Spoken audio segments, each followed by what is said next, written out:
Hello? Hello. Alright. Hello, everybody. Today, I am gonna continue reading Quantum's Antimemetics SCP series. One of my favorites.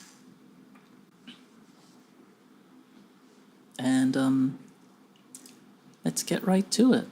So last time we left off with the second in the series, Introductory Antimemetics. And so today we're going to continue with Chapter 3, Unforgettable, That's What You Are.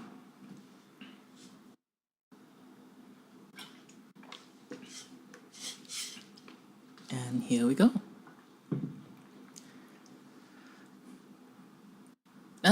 It's finished. Lynn Marnus is more than 90 years old and hasn't stood at his full height in 10. He was a tower of a man in his prime, 2 meters tall and built like a boxer. Nearly nobody he has ever met was able to look him straight in the eye, at least not and tell him no. Illness has gradually eaten away at that over the years.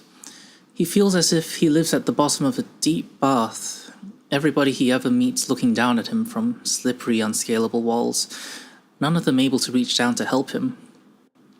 He spent his final months crumpled up in bed like a dying spider, changing to a corpse's color ahead of time. It might have been bearable if he lost his mind, but he remembers what he used to be. A leader, a powerhouse. He used to be able to alter the course of terrible events for the better, to get justice. He used to protect people. Elle, you can wake up now.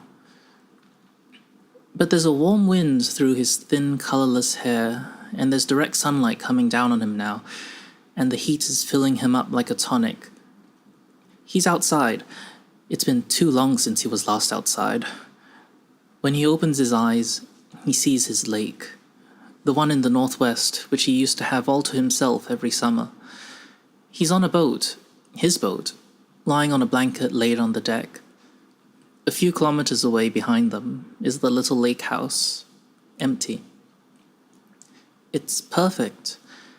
He didn't know he had the strength left to safely leave the hospital, let alone travel this far. But if he'd put his mind to it and selected a final moment, this might have been it. Do you remember me? Marnus looks, with eyes which are strengthening. The woman speaking is seated on the deck beside him, attentive. She has a large plastic box full of medical supplies open in front of her, and a light suit jacket laid on the deck beside it, and she has her sleeves rolled up so she can work. As he watches, she carefully disposes of a needle. A dim memory surfaces and starts taking shape. The woman is twice as old now as when he knew her last, and visibly twice as confident. It would be difficult to forget her. He taught her everything everything he could remember at the time. He remembers her as a field agent. He remembers sending her through hell a fistful of times. Marion. Elle, the woman softly explains. You died. You died surrounded by grieving family. They loved you very much, and they cried over you. The funeral for the fake is in a few days, but unfortunately you won't be able to see it yourself. You're dead now, and this is what comes next. Marion. Hutchinson. Marnus feels gold spreading through his bones. Miracle juice. It's Wheeler now, but she doesn't correct him. When you retired from the Foundation, Elle, we did what we do to all of us who retire, what all of us agree to when we sign up. We gave you some medicine, which made you forget. As you stepped out of the door for the last time, all the work you did for us, great work which saved lives, evaporated away, and your cover story sealed over the years became reality. That's why you've spent your whole retirement believing that you were a former section chief at the FBI. It's what you wanted. It's what we wanted. And it's what you agreed to. But you alone agreed to something else as well. And you must be starting to remember now what that something else was.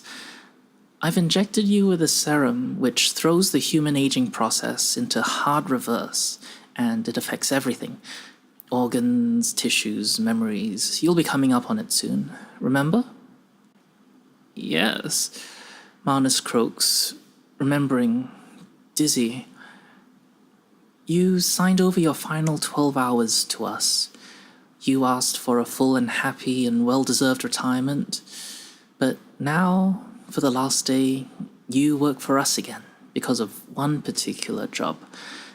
I have it in writing here, you see? Do you recognize your signature? And mine? I witnessed. Yes. Do you remember who you are? Dr. Lynn Patrick Marnus of the Foundation, he says. Antimemetics Division founder. Wheeler smiles with relief. It's good to see him again. We need some memories from you, she explains. Memories which nobody else in the world has access to, and which are buried so deeply that we can't extract them without killing you. So, this afternoon, that's what we're going to do. We're going to extract those memories, and once we're done, you'll be dead. Marnus has already begun to regress to the time when he himself set this wheel in motion. He remembers very clearly discovering the mystery in his own head, the blank spots which he couldn't explain, and couldn't safely access with any kind of chemical or physical technique. He remembers deferring the mystery until now. What happened in 1976? Wheeler asks. Marnus sits up. His skin is beginning to clear and his breathing is improving. He feels as if his brain is cleaved in two by a wormhole, such that his eyes are focusing on different time periods. In his right eye, he sees the lake and the boat he's dying on. In the left, he sees a collage of electrifyingly familiar past faces and places. Bart Hughes with his grin and thick glasses and baby face, looking like some kid dressed up as a Foundation researcher. The original Site-48 crew, great techs but a hopeless excuse for a softball team. Young Marion with steel-strong nerves and a mind like a laser. Suits and lab coats and MTF operatives. And everywhere, paperwork and floods of serial numbers. He starts to speak. 1976 was the year he founded the division. He brainstormed the whole thing in one legendary week, hammering out the science and then distilling the first chemical nestic with the help of a hand-picked trio of assistants, the first antimemetic researchers. No antimemetic SCPs had ever been observed up to that point. The entire operation was a shot in the dark, and yet the team immediately struck gold. Passive black holes of information, active predatory infovores, unrememberable worms which covered the human skin like dust mites, contagious bad news, self-sealing secrets, living murders. Wheeler wonders if there might be something more serious awry with Marnus's head. His version of events is hopelessly romantic. In Wheeler's experience, nobody looks back on Foundation work fondly. But it was all too fast, Marnus says. Special containment procedures take time to develop, much more time than I took. The Foundation as a whole acquires about a dozen new SCPs annually. I found that many in 1 year, essentially single-handedly. It was too easy. It was as if I knew it all already and was just catching up. And then one day, I realized I couldn't remember my life before Antimemetics. I knew I'd been a Foundation operative decades prior. That was where I got the authority to start my own division, but there was nothing else there. There was a wall in my mind, which even Nestix couldn't get me past. I went to the paper archives and looked at my own personnel file, and Marnus trails off. Not because he's forgotten what to say next. It's deliberate. The trailing off is exactly what happened. You woke up back at your desk half a working day later, remembering nothing, Wheeler says. You went through the loop a dozen times before someone realized what was happening and broke you out of it. Wheeler knows all of this. The file still exists, and the antimemetic effect still clouds the back half of it. All of this would be over in a second if any of that back half could be read. Marnus goes on. When I assembled the evidence, what I found was, well, a hole. Like a jigsaw with only the edges and corners. So I did the only thing I could do. I looked at the shape of the hole. And, together with Bart Hughes and others, I formed a theory. This is not the first Antimemetics division. Before 1976, there was another one. I was part of that division. Possibly I led it. Certainly I am the only known survivor of it. Something happened to that team. Some antimemetic force chewed up and swallowed the idea of the Antimemetics division itself. I was let off lightly. I lived. The rest of those people, whoever they were, however many of them there were, are missing without trace. Wheeler nods. This much we know already. Excuse me. I was there when you wrote the note, remember? The question is known.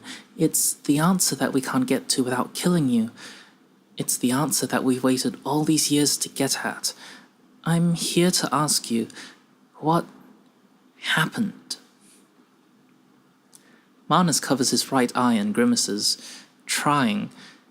He fails. It's not there. You haven't sent me back far enough. There's still that wall there in my head. I remember why the question exists, but I don't remember the answer. I need more. Wheeler swabs his arm and gives him another 10 years.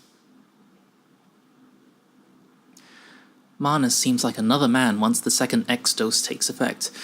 Wrinkles are sliding back up into his face, muscle mass is returning to his limbs, but it takes Wheeler a second to realize the real reason why. She's just booted him back across the field desk agent transition. Marnus has regressed a little way past senior management, the realm where most problems were solved by saying the correct words, and into a time where he survived through physical fitness, situational awareness, and hands-on experience. Marnus gets to his feet for the first time in years. He scans his surroundings, examining the placid, golden lake and the sky and the boat itself. He doesn't sit down again. He smooths down his hospital gown, wishing that he had a sweater and, separately, some fishing gear. He brushes a hand through new, old hair. His sideburns are back. We weren't Foundation at first, he says. The first Antimemetics division was a US Army project. It ran parallel with Manhattan during World War II. We called ourselves the Unthinkables. It began as an experiment in advanced propaganda. The objective was to cut through the physical conflict and find a way to rupture the ideological machine, to obliterate the idea of Nazism. After 2 years, enough theory had been developed that the task had been reduced to an engineering problem. Another 2 years, and the engineering problem had been reduced as well, and what we had built was a very special kind of bomb. Unfortunately, we didn't understand what we'd built. And back then, we didn't have the nestics or the shielding that we could use to protect ourselves. We didn't understand how far ahead you need to think when you're working with this kind of technology. And we got looped. It was textbook. We built the unthinkable bomb and test detonated it, and it worked perfectly. The bomb destroyed itself and erased its own successful detonation and flattened all the knowledge which had gone together to build it. We forgot that we had ever built the bomb at all and started over. Well, to our credit, we realized pretty quickly what must have happened. There was a 4-year gap in our progress now, and there was no other way to explain it. But by the time we put the pieces together the second time, the war was almost over. The Nazis had been defeated by conventional means, and the Japanese had been broken by the first atomic bombings. So we completed the second antimemetic bomb, and after that, we sat on it. Marion Wheeler is silent for a long moment. The US Army, she says doubtfully, was secretly developing antimemetic weaponry as early as the 1940s. We sure were, Mana says with more than a hint of pride. Of course there is no one in the whole world who could back this up. That's right, Mana says, flashing a smile he hasn't flashed in decades. You only have my word for it. Cute, huh? Still, this is why you resurrected me, isn't it? For the sake of one more good war story. God, I've missed shop talk. I resurrected you because I want a very specific question answered, Wheeler says. Although I can see that in a way you've already answered it. This bomb was the means, wasn't it? The old Antimemetics division, the Unthinkables, bombed themselves, somehow. That's right, Mana says. From context, Wheeler goes on, I assume that they knew what they were doing that time. I assume it was not an accident. It was not, Mana says. The displaced half of Manas's brain is anchored in the 70s now, so the true history of the new original Unthinkables is an open book to him. And he reads, After the war, the second bomb collected dust for years. We began sketching improved designs for a third bomb, but around that time oversight was starting to flicker out. We completed our research and production objectives, and were given no further objectives. Funding became shaky, and we couldn't figure out why. It wasn't entirely clear that the project overseers knew what we were doing, or even that they remembered we existed. It was a side effect from the research, of course, one we had no way of managing at the time. In 1951, a cult movement began in... how do you pronounce that? Oh god. Ojai? Well, it began in California. It was wrong. Everything about it was just wrong. In a matter of days, it was a national phenomenon and still growing. It was all over the news. To spread that far in months would have been credible, but days was simply impossible. We, in the team, could see that the philosophy behind the cult was unnaturally contagious. It was the opposite of unthinkable. It was unforgettable. And we knew that this was what our bomb was designed for. We prompted the overseers for direction, but there were no orders. At the time that the outbreak began, we were a US Army laboratory, through and through. 8 days into the crisis, the Foundation acquired us. All the classified research, all the material resources, and all the compliant top staff, including me. Anybody who wouldn't comply was mind-wiped and sent back to the Army. 20 hours after the acquisition, we deployed the second bomb, and the cult was gone. Nobody remembered it. Nobody remembered being part of it. Zero loss of life. Completely clean detonation. And after that is when everything really kicked off. Once we started working for the Foundation, the pace of research ramped up. Every new technological advancement uncovered new hidden SCPs. I passed the Foundation field exams and went out catching ghosts. My life turned into the Twilight Zone. Manus blinks hard. He covers one of his eyes, then the other. I remember all these different people now, he says. Oh, it feels like my memory's in stereo. Almost every antimemetic SCP we caught before the wipe in 76, we caught again soon after the wipe. That means I remember 2 acquisition logs for each one. I remember 2 antimemetic teams, and I don't remember who belongs on which side of the wall. Do you remember Goldie Yarrow, the neurologist? Studied the mechanism of anomalously accelerated memory loss. Wrote a library on the subject. Wheeler doesn't. Dr. Odobira? Julie still... Elle, this is important. Are you at the right place in your own timeline to remember what happened yet? Manus focuses, and he discovers that he is. Something changes in his eyes as he stops reminiscing. He speaks more slowly now, his voice dropping to almost a whisper. There is an SCP, which your division has never seen. The SCP, which my division couldn't contain. The escapee. This is what you wanted, isn't it, Marion? Yes, she says. This is the data I'm killing you for. She leaves a gap where, if she felt there was anything to apologize for, she would apologize. Manus locks eyes with her. It was eating my division alive. It came at us so hard and so fast that the only way we could stop it was to self-destruct. But we had no site nuke, and in retrospect, it is obvious to me now that this was because the SCP had consumed our site nuke first of all. If you know it exists, it knows you exist. The more you know about it, the more it knows about you. If you can see it, it can see you. And you can see it. You've been looking right at it all afternoon. Wheeler is suddenly acutely aware of her surroundings. There are only 2 of them on the boat. The boat is anchored more than a kilometer from any of the lake shores. She hasn't brought any backup with her. There's a radioactive prickling in her brain. She doesn't...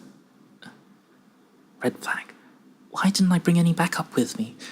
That doesn't make sense. There should be a team at the lake house. There should be an MTF operative and a medic here on the boat with me.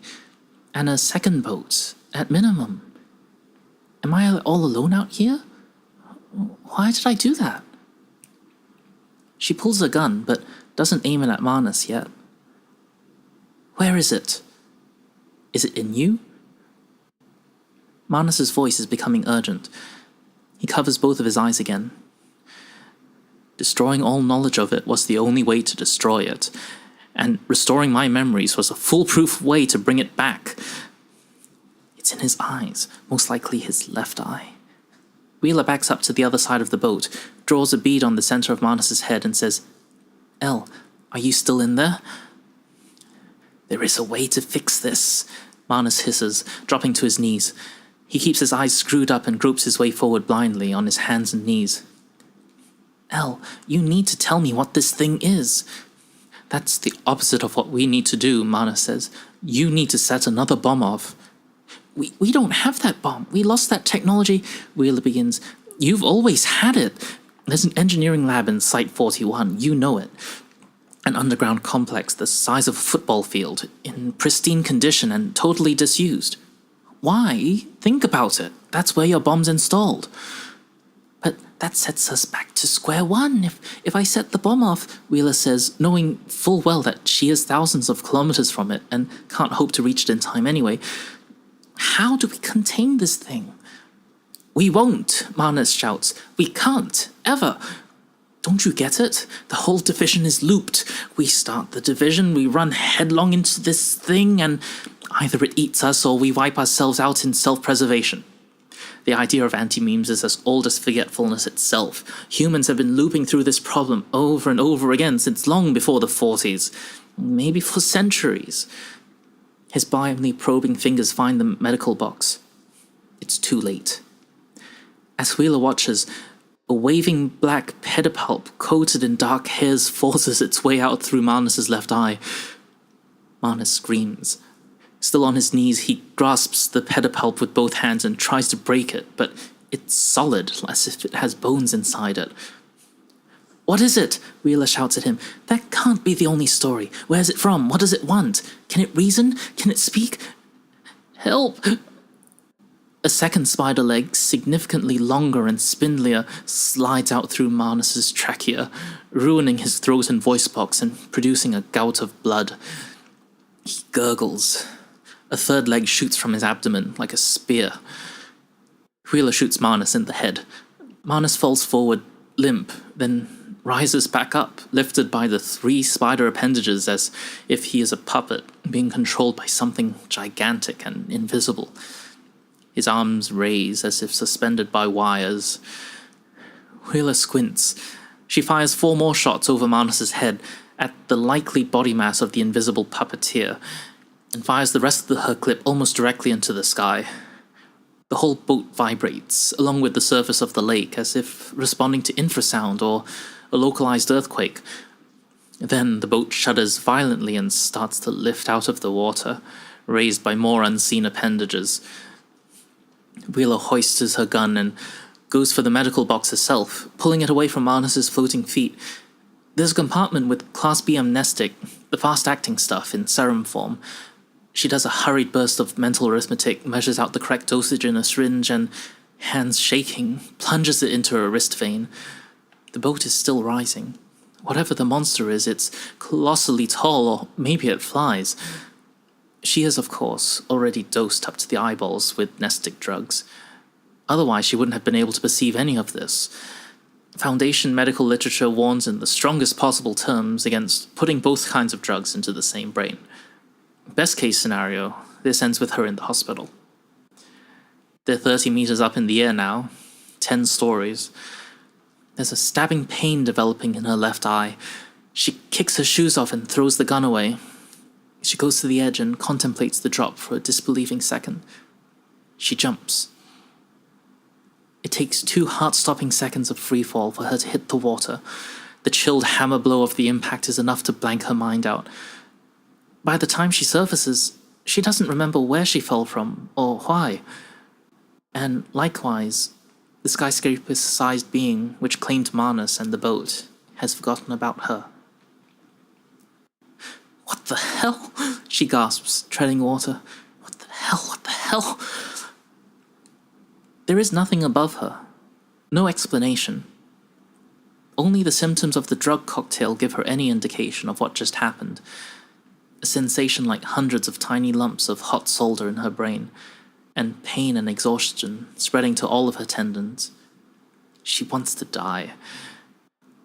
"Swim," says part of her. "Get to shore first. Then you can die." The extraction team finds her around dusk, unconscious on the lake shore. They stabilize her in their helicopter, then take her to Site 41 for examination and have her system flushed. She spends a solid 8 days at home detoxifying. No nestics, no amnestics, no exposure to dangerous memory-corrupting SCPs, no work visitors. "No work," the doctor also tells her, pointlessly. It isn't anywhere near the first missing event in Wheeler's life, nor is she the first person in the Antimemetics staff to have such an experience, but the sensation is no less disturbing for its familiarity. As per procedure, she writes a report summarizing everything she can remember. The gap in her memory is about 13 hours. Then she adds her report to the extensive, complex map of missing time, which the whole division maintains collectively. It is a map of holes, and the map is becoming large enough that very faint patterns are gradually forming. The outline of an enemy is becoming visible, or perhaps a group of enemies. When she quizzes the extraction team later, none of them remember who activated the emergency beacon which summoned them. In fact, the beacon itself cut out long before they landed at the lake. Wheeler compares the current size of her division with her best estimate of what it should be. Maybe she needs a few more key people here and there, so... Assuming the division was fully staffed before the event, maybe those empty roles are the people who died this time around. Maybe one of them activated the beacon. A commendable act by someone now only known to exist because of that single act. It's weeks later still that Wheeler discovers the largest new hole in her memory. Who founded the division? When?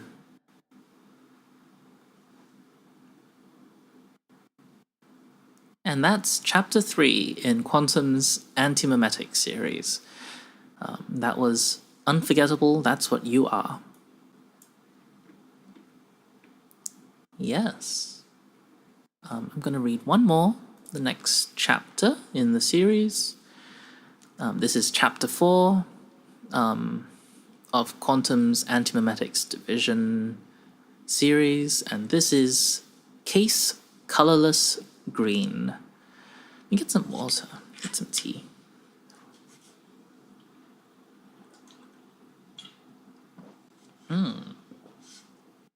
That's some good cider.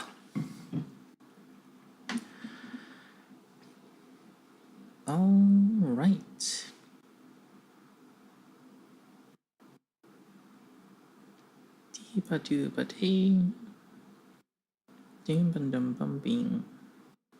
And let's go.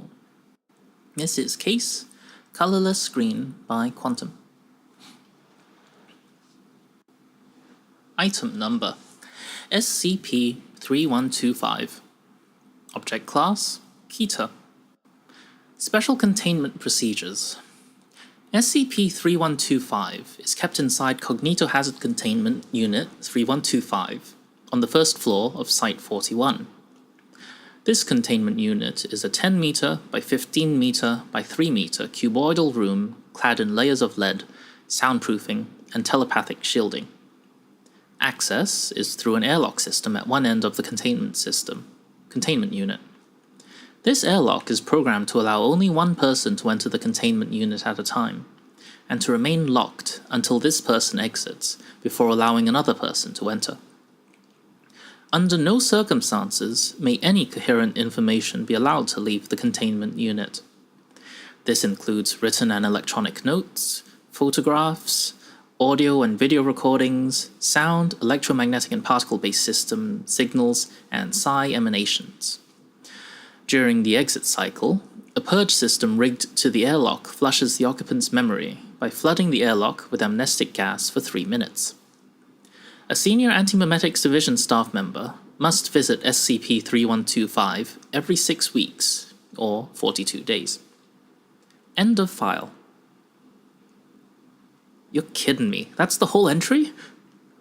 That's the whole entry, Wheeler says. It isn't even the 50th strangest thing Paul Kim has seen in the database, but still. No description, no acquisition report, no test log, no addenda, no clue who built the unit, or when, or how many times it's been visited, or who carried out the previous visits, or what they took in with them, or how long they were in there. Well, obviously Bart Hughes built the unit, Wheeler says, and this cannot be denied. The man's signature style of containment architecture is recognizable a mile out. Sleek, white, plainly impregnable, without the aid of extremely heavy tools. Which makes it at least 7 years old. That's 60 visits or more. I guess there are good reasons for the rest of those omissions.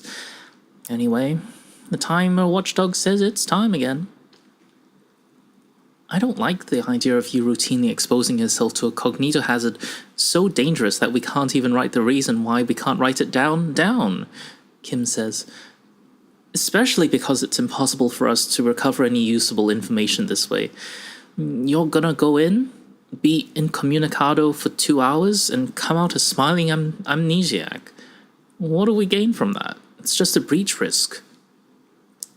Wheeler hears every word of this, and elects to ignore it all. There's a vague shape of familiarity about the entry as written.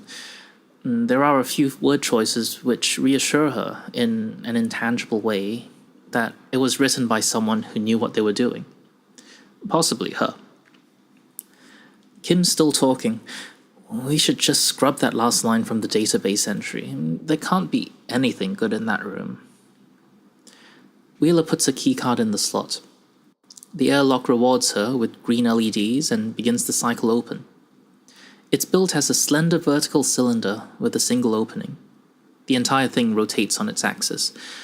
Inside, there's barely room for a single person to stand without their shoulders touching the walls. What are you taking? Kim asks. Wheeler ducks to step in, turns in to face him, and shrugs. Sticker gun? I can get you field gear, Kim says as the airlock begins to rotate again. emitting a low, quiet thrum solely as an audible warning that there is machinery in motion. We'll raid inventory. Give me 15 minutes and I'll turn you into a one-woman war. If Wheeler says anything in response to this, it's cut off by the soundproofing as the airlock rotates. Kim is left alone in the antechamber. He stares at the outer door for a worried moment. He presses his ear to the door for a while, but he hears nothing. Not even a faint tremble from the airlock mechanism. Inside, it's pitch dark for a few seconds. Then some unseen sensor detects Wheeler's presence and brings the fluorescents up. Half of them anyway. The others remain inert or flicker aggravatingly. Aggravating. Oh my god. I can't speak England anymore. Aggravatingly. Approvingly. Aggravatingly, right? Anyway, the other lights remain inert or flicker aggravatingly. Oh, let's just move on. The room's interior walls are made from milky white glass, bulletproof, knowing hues, and plastered with paperwork, taped and blue-tacked up in vaguely coherent masses. Where there is no paperwork, people have drawn directly on the walls in marker pen. There is a conference table, long and elliptical, covered with more paperwork and a tangle of laptop computers and serpentine power supply cables. Power has returned to the machines, and they are slowly booting. A data projector warms up and shines a map of the world over the far wall. Excuse me. Almost lining up with a network of scribbled annotations on the same wall. Post-it notes of all colors litter the carpet like autumn leaves. Other than that, the room is empty. Skimming the paperwork, Wheeler discovers that nearly all of it is handwritten, and most of it charts the progress of conversations. Most of the entries are dated and signed, and most of the dates are weeks apart. The conversations are panicked and fearful back and forths about dozens of SCPs, some of them antimemetic in nature, but none of them obviously related to one another. None of the notes mention SCP-3125. The only name Wheeler recognizes is her own, which appears on 1 in 10 or 20 of the notes. The notes seem authentic and the handwriting is hers, but her notes also seem as desperate and uncertain in tone as everybody else's. This unnerves her. There are diagrams on the wall too, which are too complex to decode at a glance, but... Oh, Celia, hello! Thanks for coming! We're right in the middle of a story, but, if you stick around, I hope you can... Yeah. Catch you... Oh, good morning. Hello. Hope you had a good sleep.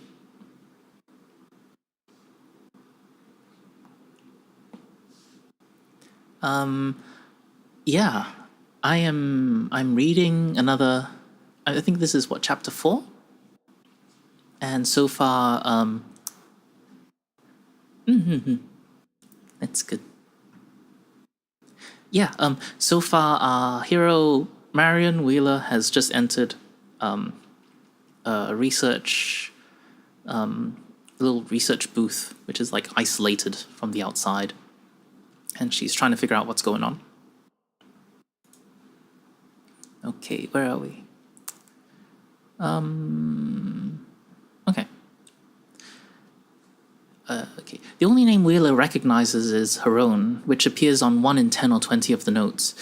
The notes seem authentic and the handwriting is hers, but her notes also seem as desperate and uncertain in tone as everybody else's. This unnerves her. There are diagrams on the wall, too, which are too complex to decode at a glance, but complex enough to make her eyes hurt to look at them. Still lost for a logical entry point to the data, Wheeler curses all of her predecessors.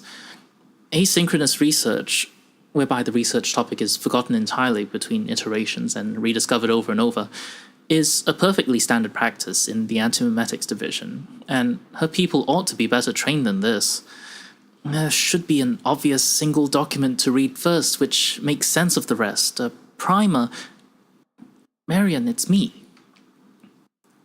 Wheeler recognizes the voice as her own. She moves around the table until she finds the laptop making the noise. There's a video playing, apparently recorded on the laptop's own camera, in this room.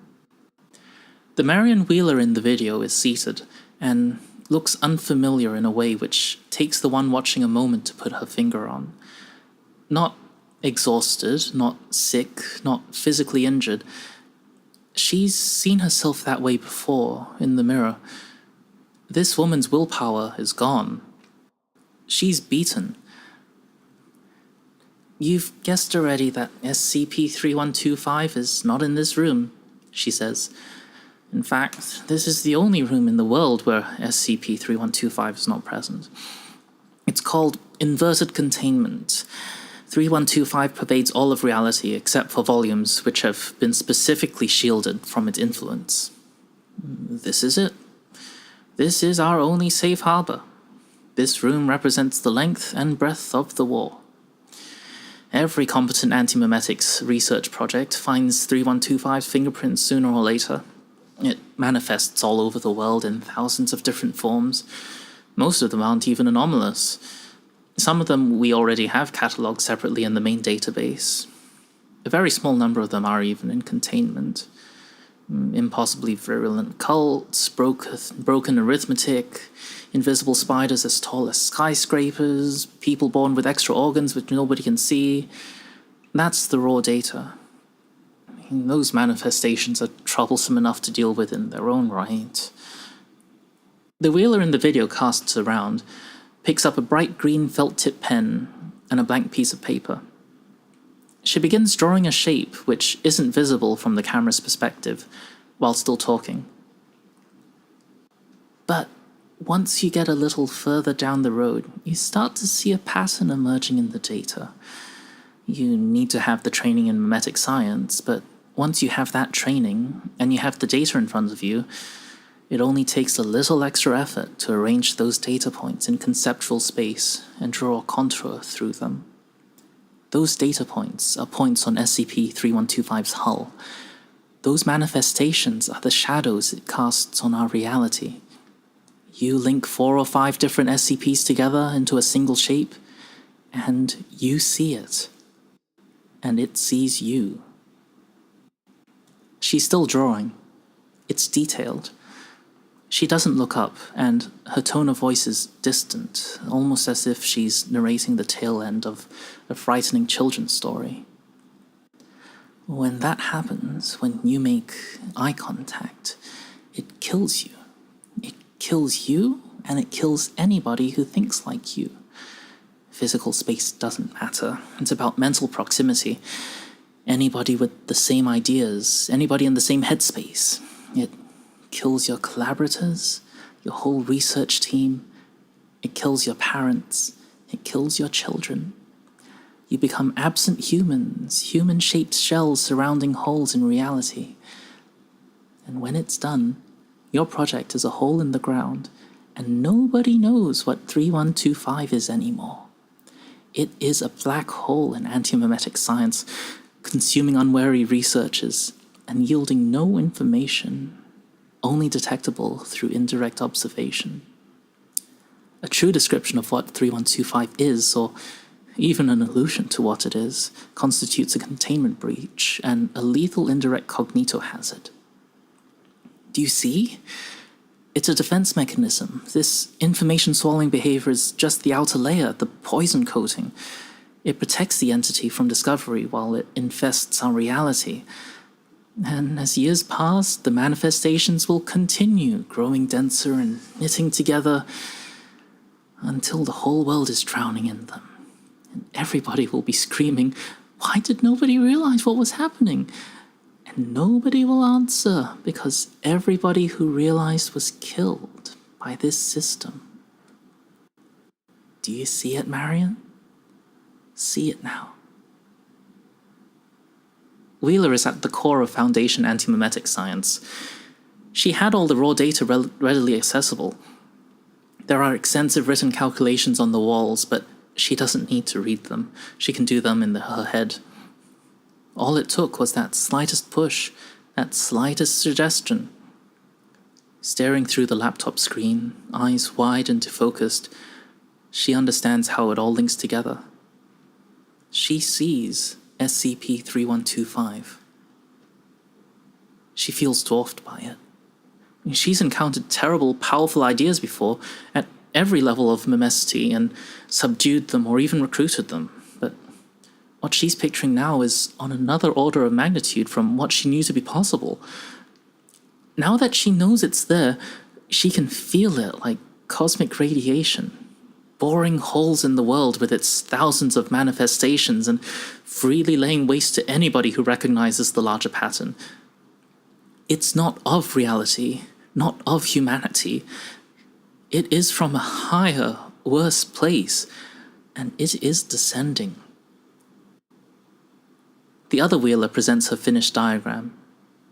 She has drawn a mutated, fractally complex, grasping hand with fivefold symmetry. It has no wrist or arm, just 5 long human fingers pointing in 5 directions. At its core, there's a pentagonal opening, which could be a mouth. But the diagram was already there. It's plastered across the wall in the background of the video, plain as day, a meticulous collage in green, easily 2 meters in diameter and showing the same meme complex to 100 times the level of detail. There are smaller diagrams of different elevations arrayed around it like spores, and its arms are spread wide around the seated Wheeler, who sits directly in front of the mouth, with her back to it.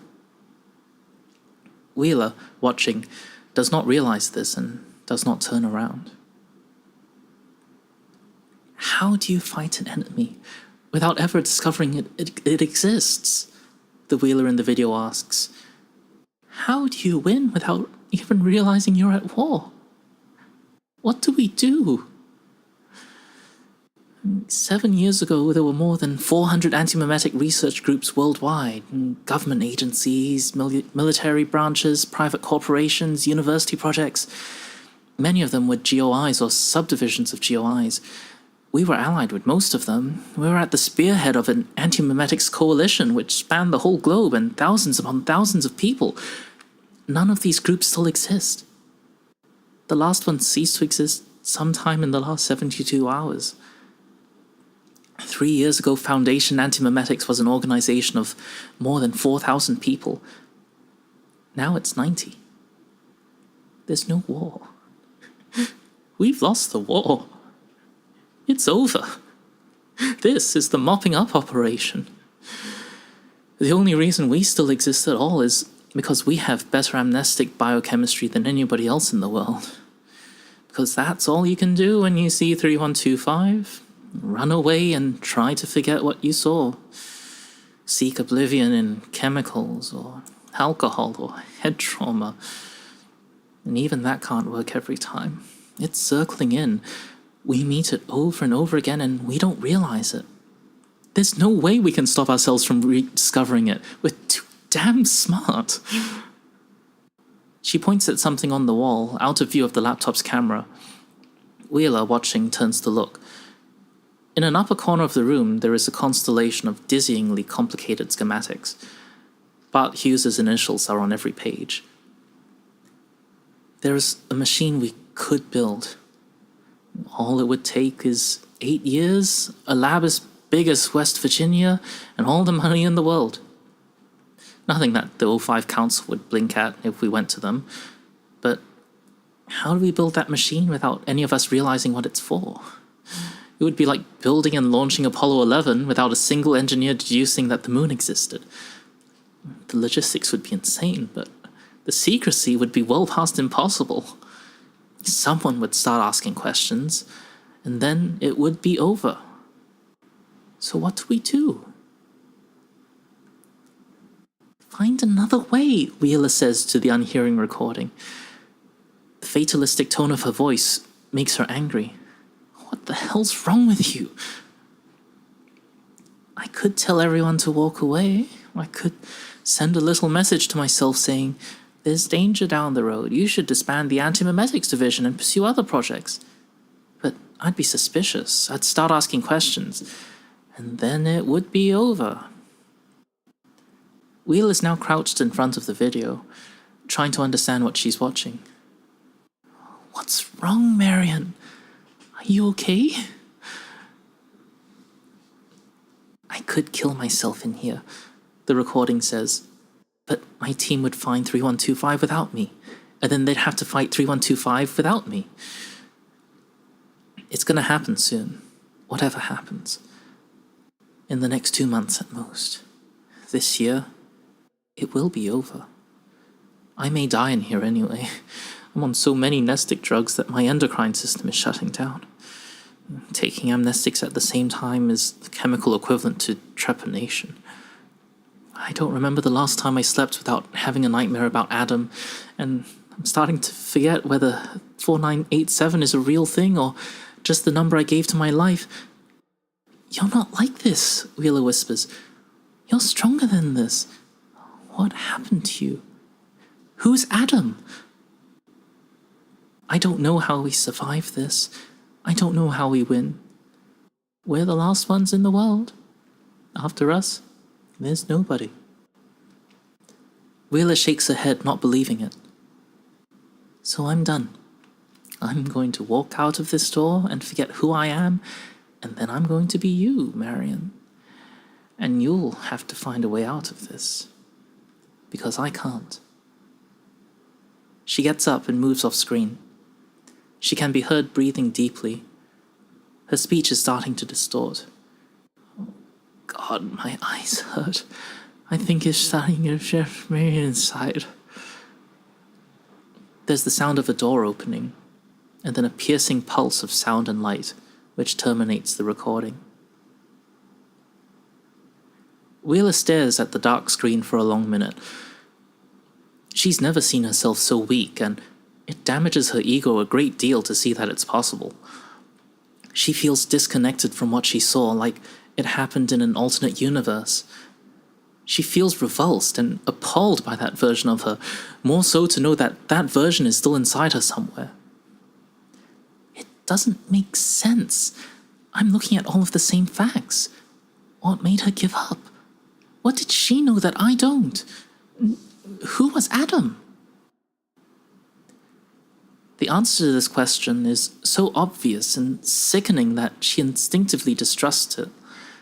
She circles around the answer, probing it, trying to find reasons to reject it, but it's inescapable.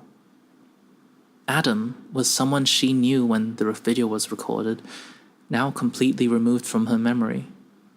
Adam was someone the thought of whose safety paralyzed her with fear. Someone in the same headspace. Someone she couldn't bear to lose. And then she lost. But what if... But how'd the room get built in the first place? Anybody's guess. Wheeler imagines Hughes building it as a proof of concept, followed by a cascading series of lucky chances which led to it becoming the war room. Someone discovered 3125 at random while sealed in the room. They wrote notes to themselves, which set up the skeletal external SCP database entry and the containment procedures. Most of the paperwork and computer hardware was left behind by later visitors. It could have happened. But what if there's another room? Unbidden, a cute factoid comes back to her right then. Site 41 is almost completely vacant. In particular, 200 meters below Site 41, there's an empty, heavy engineering lab, an underground complex the size of a hockey stadium. Self-contained, in pristine condition, totally disused. Sealed up, original purpose forgotten. Nobody has entered it in living memory, built who knows how many decades back by a dead generation of antimemeticists. What if that's where we built our weapon? Do I really believe I'm that smart? That my team and I had that much foresight? That we got that lucky? She turns to look at the airlock, running the numbers in her head. Antimemetics division staff other than me, 38. 42 days until the next iteration. That's past the end of the year. It'll be too late. If I leave this room now, I will never be back. The plan I have now is the best plan there's ever gonna be. We're the last ones in the world. After us, there's nobody. Kim is so deeply buried in work at his terminal, and the airlock is so quiet that he almost doesn't notice when it starts to cycle open again. "We need to check you for notes," he begins, but then he sees that Marion Wheeler is curled up in the bottom of the narrow cylinder, panting as though she just finished a marathon run. Kim holds out a hand, but she shakes her head, electing to stay lying down, knees bent up to her chest, sucking down lungfuls of air. "What in the world happened in there?" Kim asks. "Just need," she gasps, "to breathe. Be okay in a second. I think I blacked out for a moment. Might have inhaled some. I think I'm okay. I remember the plan." Kim looks confused and worried for a second. Then they replace him. "You shouldn't be able to remember anything. What did you do?" "Hit my head," Wheeler says, then goes back to concentrating on breathing properly. She suddenly becomes acutely aware that Kim has her effectively cornered. Disliking this configuration for reasons which she's only gradually putting back together, she levers herself up to one shoulder and tries to stand. Kim puts a hand on her shoulder and pushes her back down. "You look terrible," he says. "There's something in your neck. Do you see that?" He points at her throat, then taps the same spot on his own. "What?" "On your neck. I never heard you've been infected by whatever was in there. We need to act quickly." He reaches for his keyring and unthreads a Swiss Army knife and unfolds a short, gleaming blade. He does this in such a methodical, ordinary way that Wheeler almost forgets to react when he leans down towards her to cut her throat. Almost. She grips his wrist. They're locked like that for a moment, a tableau. She looks into Paul Kim's eye, but it isn't his eye anymore. She squints, wondering if she's making eye contact with anything but a hole in space. She already feels the force bearing down on her own skull, trying to drill into it. But she knows its shape, and that means she can hold out, maybe for a few minutes. She had hoped, prayed, that Kim would not succumb so quickly. And in a crazed little way, she thought there would be at least a sign, a theatrical doubling over as his mind was wrenched out of its socket. Kim's wrist spasms as he tries to lunge with the knife.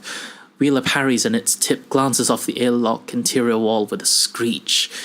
They scuffle for an awkward second, then she boots Kim in the stomach with both feet, sending him sprawling into the antechamber. She launches out of the airlock, dives over him, and sprints away from the containment unit. She feels 3125 following her as she runs, like a spotlight.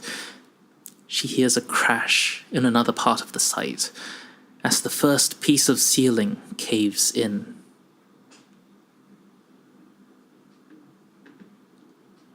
And that was Chapter 4 of Quantum's Antimemetics.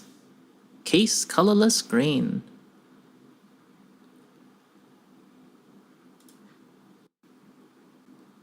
There is one more chapter in this arc of the story. Maybe I'll just read it.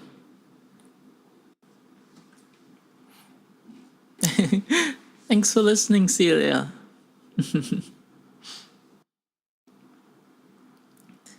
Okay, I've got one more. I'm gonna round off this arc of the series, and I think I'm gonna call it a stream. That I am. First, a little bit of liquid.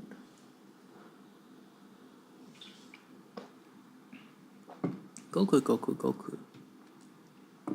Okay. Here we go. This is... what is this arc called? This is it still set to music? I thought I changed it. Oh no, I changed it only on YouTube. Oh, how do I change that? I go to twitch.tv, creator dashboard, and where do I go? Stream manager. Excuse me. Excuse me. Oh, excuse me.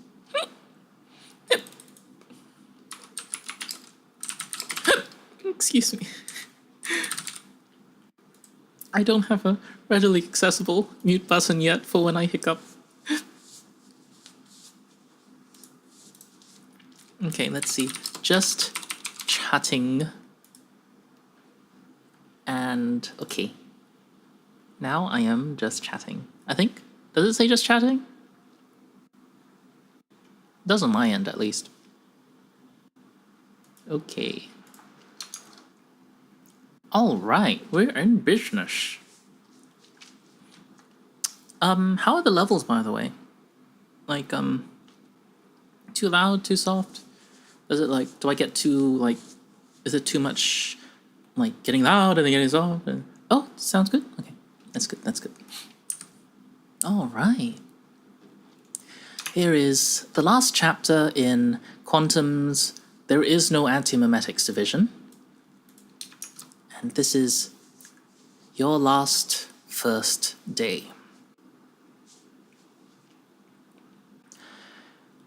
Marion Wheeler is curled in the corner of Site 41's main freight elevator, descending, clutching a shiny red ray gun almost as long as she is tall. The gun has a two-tined... Tined? Shit. No, I can't get stuck this early into the story. Tine? Tine? I think that says Tine. Okay. The ray gun has a two-tined prong instead of a barrel, and its stock is a weirdly asymmetrical mass of pipework, more like a Swiss watch or a small intestinal tract than a weapon. The gun is SCP-7381, and it comes from a long-dead planet. Not too distant a planet when all's said and done, which conventional astronomy has yet to observe. A tornado of violence and destruction is tearing through Site 41 and through the minds of everybody working at Site 41. Ceilings are being brought down. The site pharmacy is a sucking hole at the side of the building. The armory is buried. That's why she had to go through Area 09 and is now toting anomalous weaponry instead. The Antimemetics division operatives she meets in the corridor are all broken. Some of them curled up and raving while their minds evaporate and they die one memory at a time. Some infected with a collection of ideas which compel them to shout guttural phrases in strange languages and to procure blades, never guns, and work on those demented victims and each other and themselves. Wheeler doesn't recognize any of the people. Their faces are all wrong, torn up with hatred and misery and vindictive glee. She's been trying to avoid fighting, but she's had to kill one man in self-defense. Fired at his heart, SCP-7381 simply erased a half-meter-wide cylinder of matter, removing his upper torso and lower jaw. He fell to the ground in 4 pieces. SCP-7381's beam is invisible, silent, and recoilless.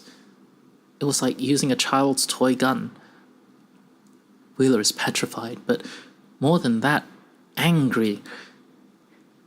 "This is too much," she says, out loud, willing her heart rate back under control.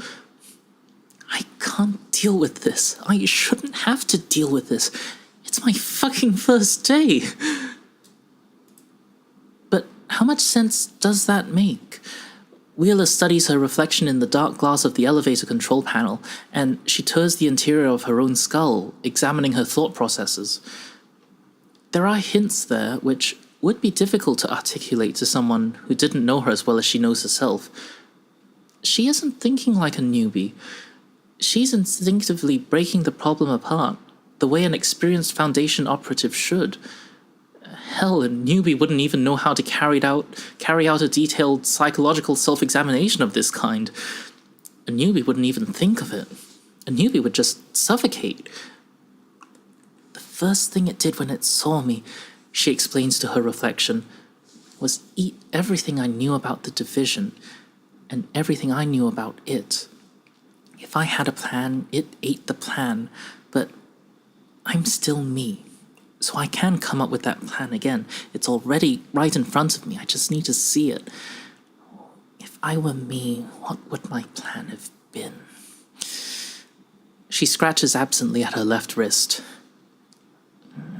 Taking some hardcore nestic drugs would have been a smart first step, I guess, she mutters, reinforcing my mind so that it can't erase the rest of the steps. Damn.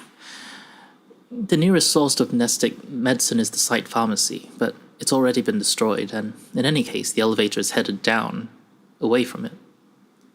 No, stop. The pharmacy's been destroyed? How do I know that?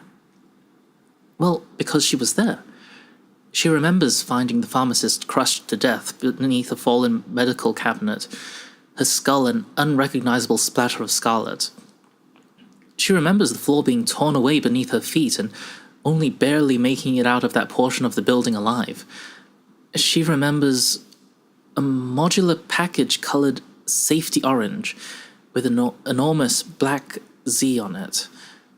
Her heart nearly stops at this. Oh, God, what did I do? She remembers the dozens of warning signs covering the package. She remembers the 3-factor authorization procedure she had to follow to get into the sealed container where it was stored. She remembers the centimeter-thick book of medical advisory information, which she discarded, and rolling her left sleeve back, she finds a fresh needle mark with a speck of blood, and remembers administering the injection. This was my plan? This is what it takes to fight 3125? I've killed myself. Class Z nestics are the last word in biochemical memory fortification. Class Z nestics permanently destroy the subject's ability to forget. The result is perfect eidetic? Eidetic? Oh god, how do you pronounce that? Eidetic. Eidetic memory, and perfect immunity to arbitrarily strong antimemetic interference. The dose is taking effect now. Wheeler didn't read the book because she already knew every word of it. She knows everything that's about to happen to her. She can already feel her mind hardening like steel and the developing symptoms of extreme sensory overload. She can see everything. There are extra buttons on the elevator control panel, the lowest of which, the 30th floor below ground level, she's somehow already pushed. The walls of the elevator are covered with graffiti scrawled by the desperate and dying, people whose conceptual presence was eradicated from reality years earlier by the Alistair Gray antimemetic kill agent, reducing them to the level of ghosts. In one corner of the freight elevator, there's even a half-corpse, unidentifiable. So many layers removed from reality that not even flies can smell it, its cells winking out of existence asymptotically over the course of years. There is a fistful of tiny white worms exploring the floor of the elevator car, near where she's sitting. Revolted, Wheeler shuffles back from them, shaking one or two more of them out from her hair. The worms are among the most widespread and successfully antimemetically cloaked organisms in the world. They are everywhere, in every biome, in every room. She can hear a long, alarming drone noise, continual roaring which has the texture of ambient noise and is continually getting louder. It's as if it's been there for her entire life, and it's only now that she's begun to hear it. It's too much data, too much sound, too much light. Having her eyes open is like jamming them full of needles. She clamps her hands over her ears and screws her eyes up.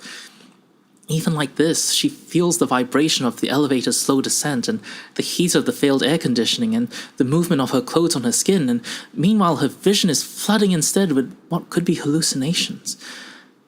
The human sensorium routinely generates huge amounts of data, and the human brain is adapted to discard almost all of that data nearly immediately.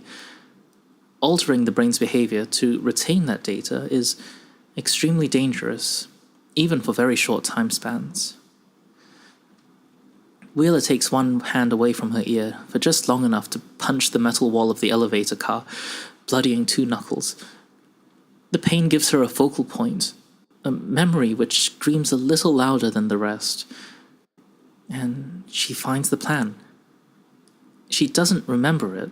She bootstraps it from first principles in a handful of minutes, just like she's done 100 times before. "I know how to beat you," she says. "No," SCP-3125 says to her. "You don't." The elevator stops at the 30th floor below ground, and its doors grind open. They wait, open, for a long time. Further up the elevator shaft, there are the distant rumbles of more parts of Site-41 being reduced to crumbs. Still crouched in the corner, Wheeler mutters, "SCP-3125 doesn't have a voice?" "Of course I do," it replies. SCP-3125 is a 5-dimensional anomalous meta-sized mass of bad memes and bad anti-memes and everything in between seeping through to our physical reality. It isn't coherent and it isn't intelligent.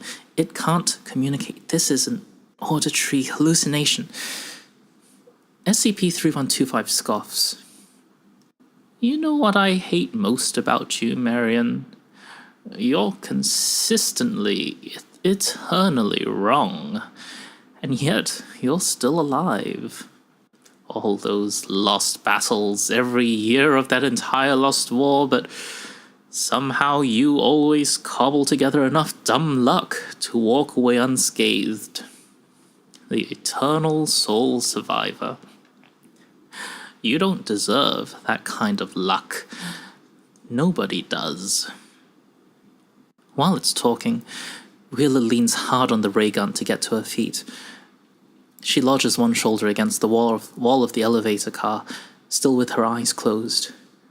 She braces herself and opens her eyes.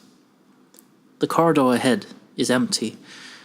There's an airlock at the far end, this one large enough to drive a truck through, built from ultra-toughened white metal alloy in Bart Hughes' established style.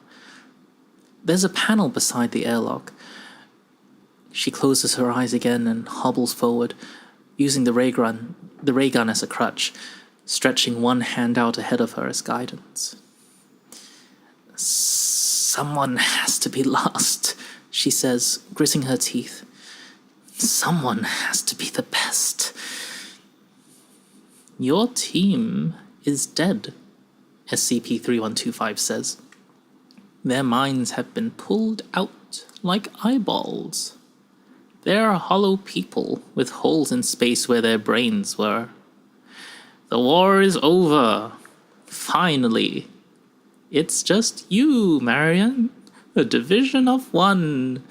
Dying from amnestic overdose 200 meters underground. Cared for by no one. Known to exist to no one. Up against an immortal, unkillable idea." Wheeler reaches the airlock and fumbles blindly with the panel until she finds the slot for her keycard. For a few seconds it seems as if nothing is happening, then a yellow light flashes, the enormous mechanical interlocks unlatch, and the door cycles open with all the fuss of a flower's petals unfurling. Noise, Hughes always held, is a symptom of imperfect engineering.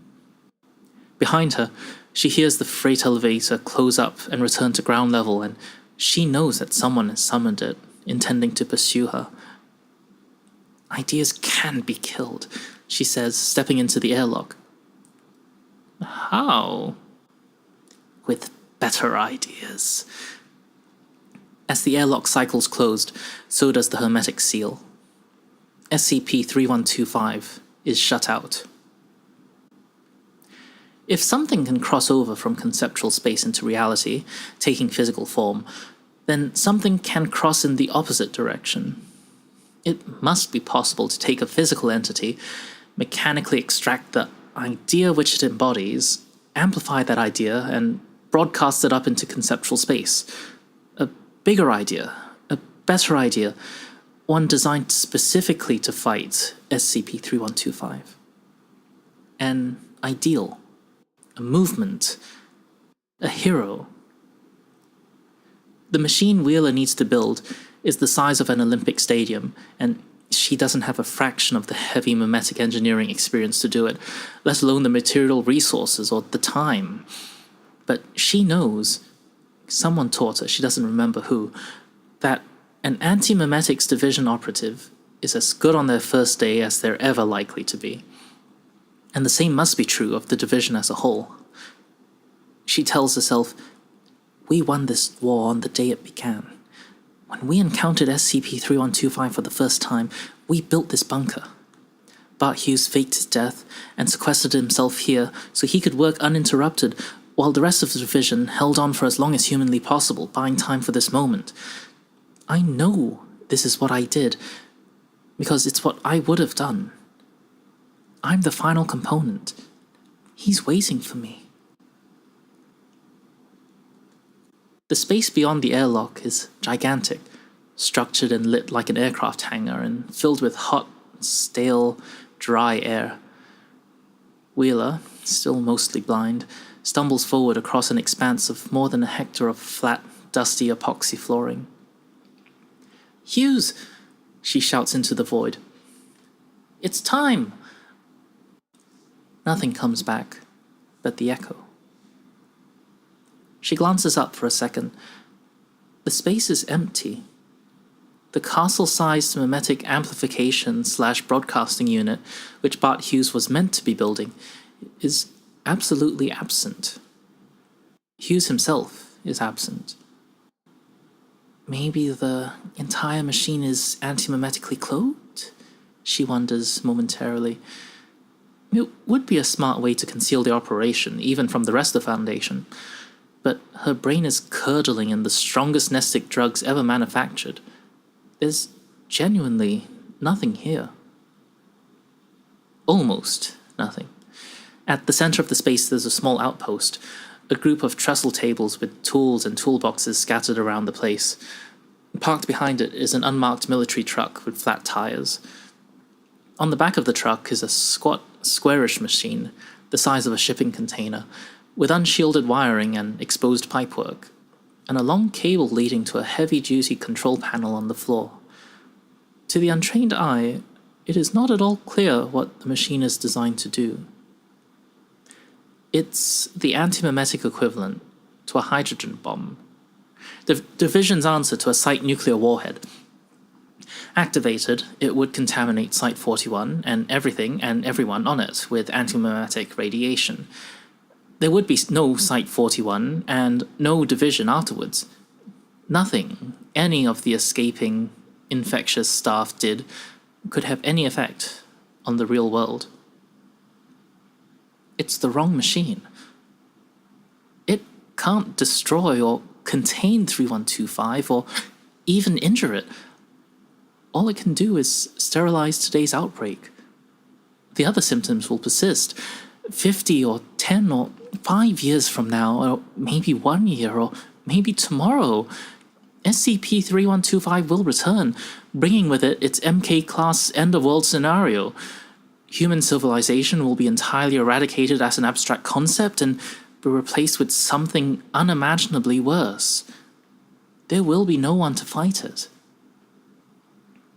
Wheeler leans there on the ray gun for a long moment. The pressure of information in her mind, continually increasing, reaches a point where she can't take it anymore and she starts to break. The Class Z has been in her system for long enough now that she knows for a fact she has irreversible brain damage. There is no antidote. She'll be lucid for another hour, then spend the remaining 2 or 3 hours of her life vegetative. That's right, she thinks. It's almost a relief. This is good.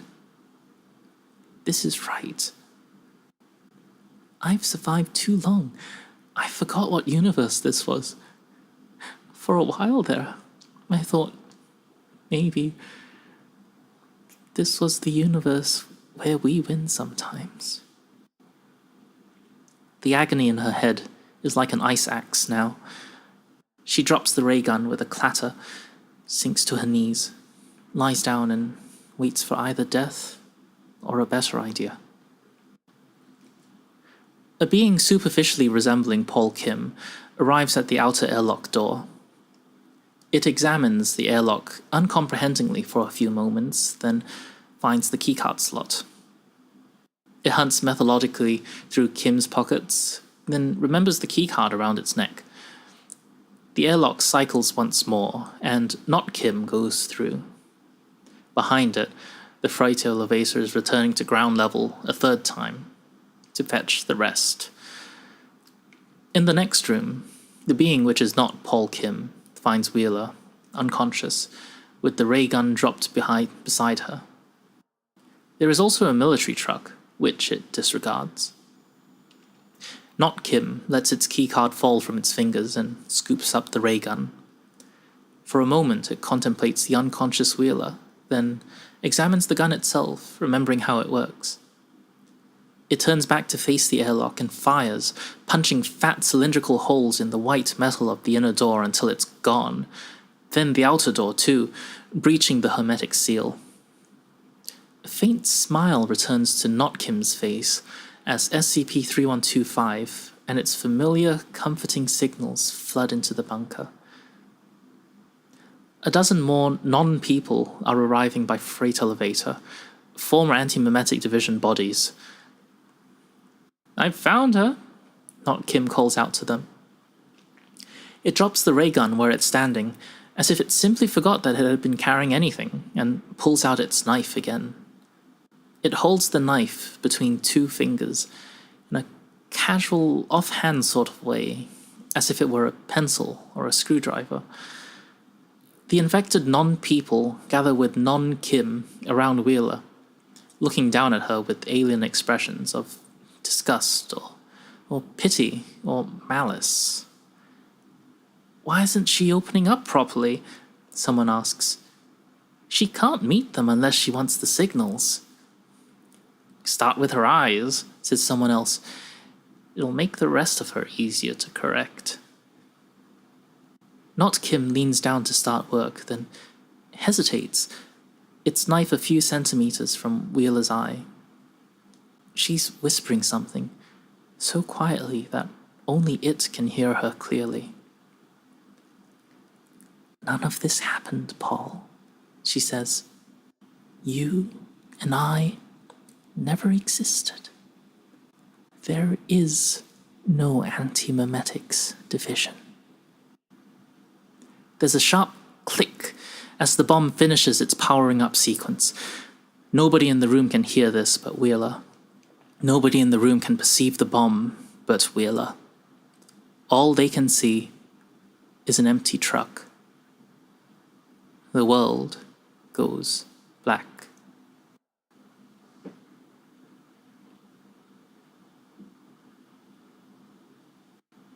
And that was Your Last First Day by Quantum.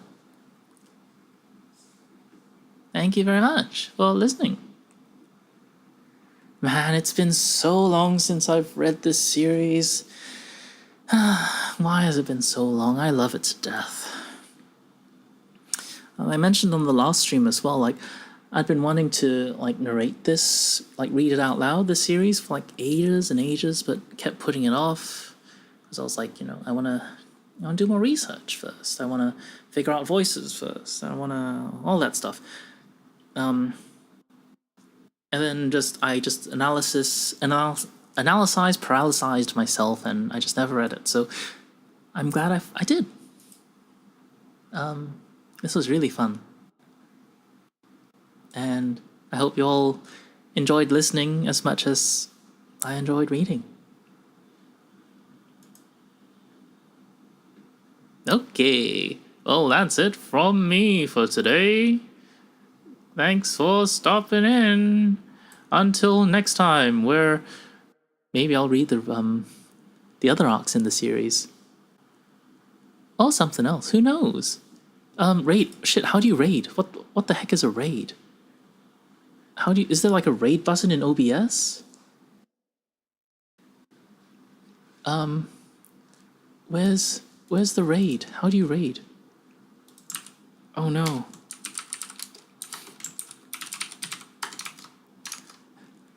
Wait. Okay, wait. Twitch.tv. Let's see. Ooh. Oh no. I haven't prepared for this. Okay, wait, okay. I'm looking for music channels, music streams. Ooh. Ooh. This looks fun.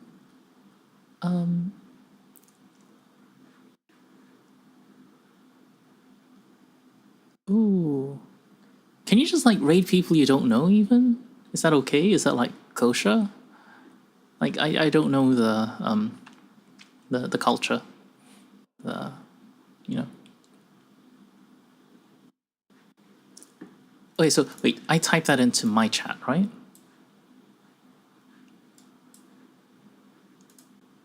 Ooh, no. Okay. I wonder if it's just the same for YouTube. Raid. Alright, thanks for coming. Here's the raid. Grum.